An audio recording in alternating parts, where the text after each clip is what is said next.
মৌখিক যেমন দূতাবাসের কাজে, প্রশাসনিক কাজে, ভ্রমণের কাজে। তো আমি সেখানে হয়তো দোবাসী থাকে, তো আমি ওই এলাকাটা যাচ্ছি, আমি লিখিত অনুবাদের মধ্যেই থাকবো, সাহিত্যের অনুবাদ। তার আগে ভাষার ব্যাপারে একটা কথা বলি। আমাদের দেশে সরকার স্বীকৃত ভাষা হলো 22টি। যদি একটি ভাষা থাকতো কিংবা সমস্ত হলো 22টি ভাষায় জানতো, তাহলে অনুবাদের দরকার পড়তো না। বাংলাদেশে ওদের দেশীয় ভাষায় রূপান্তর করে সম্ভবত কিছু নেই, কারণ ওদের আর কোনো রাজ্যের ডায়ালেক্ট আছে, কিন্তু ভাষা একটাই, বাংলা। আবার সমগ্র বিশ্বে ভাষা হলো 7164টি। এই কি জানা গেল কোথা থেকে? জানা যায় আমেরিকার টেক্সাসের ডালাসে একটি নো প্রফিট অর্গানাইজেশন আছে, তার নাম হলো SIN ইন্টারন্যাশনাল। আগের নাম ছিল সামার ইনস্টিটিউট অফ লিঙ্গুইস্টিক্স। তারা প্রতি বছর সার্ভে করেন ভাষা গবেষণায়, এবং প্রত্যেক বছর একটি করে গবেষণাপত্র প্রকাশ করে।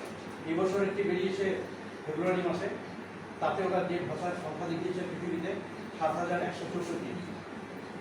তো সেইখান থেকে খুব ইন্টারেস্টিং, আমি শুধু প্রথম 20টি ভাষার নাম বলছি, একটু মন দিয়ে শুনুন। আমি কত সংখ্যক মানুষ কথা বলে সেটা বলছি না, শুধু ভাষার নামগুলি বলছি। 1 নম্বর ইংরেজি, 2 চাইনিজের মধ্যে আবার মান্দারিনটাই মেন, যেটা আমাদের আরেকটা ডায়ালেক্ট।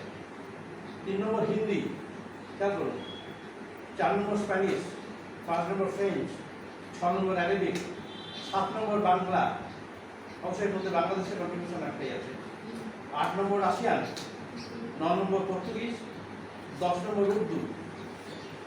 তারপরে মারাঠি আছে 15 নম্বর জায়গায়, তেলেগু আছে 16 নম্বর জায়গায়, তামিল আছে 18 নম্বর জায়গায়। তার মানে ভারতীয় অনেকগুলি ভাষা হতে পারে, যারা বেশি কথা বলে তারা এখানে ডমিনেন্স পেয়েছেন। যেমন ইটালি, জার্মানির ভাষা যত সমৃদ্ধ হোক, এখানে তার নেই। তো অনেক মানুষ কথা বলেন বলেই চায়না এতটা উপরে উঠে এসেছে। তো যাই হোক, তো সবার পক্ষে আমাদের 22টি ভাষাও জানা সম্ভব নয়, 7164টি ভাষা জানা সম্ভবই নয়। সেই জন্যই অনুবাদের দরকার পড়ে। আমাদের দেশে যতদূর আমি জানি, হরিনাথ দে ছিলেন অধ্যাপক এবং জাতীয় গ্রন্থাগারের ইনচার্জ। তিনি 34টি ভাষা জানতেন। কিন্তু আরও ইন্টারেস্টিং, তার জীবনকাল ছিল মাত্র 34 বছরে, অর্থাৎ 34 বছরে 34টি ভাষা জানতেন। তো যাই হোক, তার মধ্যে আন্তর্জাতিক ভাষা হয়তো সবগুলো ছিল না, পালি, প্রাকৃত এবং ভারতীয় ভাষা ছিল। তো যাই হোক, অনুবাদের দরকার কেন পড়ে? সাহিত্যের অনুবাদ, আমি বাণিজ্যিক অনুবাদ ছেড়ে দিলাম। সাহিত্যের অনুবাদ দরকার পড়ে যে তা ভিন্ন ভাষার থেকে ভাষা রূপান্তর না হলে আমরা কোনো ভাষা জানতে পারবো না। অন্য ভাষার সাহিত্যের মধ্যে দিয়ে যে সাংস্কৃতিক পরিচয় পাওয়া যায়, যে সময়ের পরিচয় পাওয়া যায়। একটা গদ্য সাহিত্য তো স্থানিক এবং কালিক এই দুটো পরিচয় দেয়, তো আমরা সেগুলো কোনটাই পরিচয় পাবো না। এই জন্য আমাদের অনুবাদের দিকে যেতে হয়।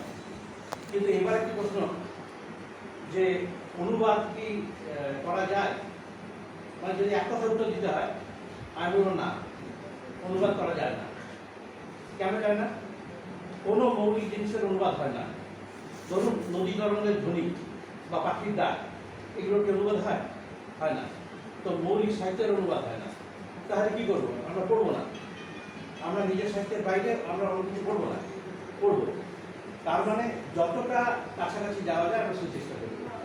আমি আরো একটু উদাহরণ দেবো, তাহলে দেখবো যে আমরা পুরোপুরি পাইনি বলে কাছাকাছি যাওয়ার চেষ্টা করছি। সেরকম উদাহরণ সাহিত্যের মধ্যেই আছে। তো তাহলে অনুবাদের দিকে আমাদের যেতে হবে, সাহিত্যের অনুবাদ। এবার সাহিত্যের অনুবাদেরও মোটামুটি 3টি ভাগ আছে। মানে কিরকম হয়? আক্ষরিক অনুবাদ, সারানুবাদ আর ভাবানুবাদ। সারানুবাদের একটা উদাহরণ দিই। রাজশেখর বসুর মহাভারত আপনারা দেখছেন, সেটা হলো সারানুবাদ। বিশাল মহাভারত গ্রন্থ থেকে যেগুলি ওনার মনে হয়েছে যে পরপর সাজালে একটি কাহিনী লেখা যাবে, সেইগুলো উনি রেখেছেন। অনেক প্রক্ষিপ্ত অংশ থাকে, বিশেষ করে যেসব বইয়ের মধ্যে শ্রুতি থেকে ভেসে ভেসে আসছে লিখিত অবস্থায়, সেখানে অনেক প্রক্ষিপ্ত অংশ থাকে, সেগুলি বাদ দিয়ে উনি একটা কাঠামো করেছেন, সেটা সারানুবাদ। আক্ষরিক অনুবাদ, বেশিরভাগ অনুবাদ আক্ষরিক অনুবাদ। যদি অনেকে বলেন আক্ষরিক অনুবাদ তো অনুবাদকের কোনো কৃতিত্ব নেই, কিন্তু তা নয়।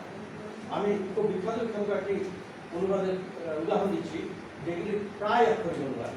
যেমন একটি বিখ্যাত কবিতা বদ্রিয়ারের লা আলবাট্রস, পৃথিবীর সবথেকে বড় পাখি।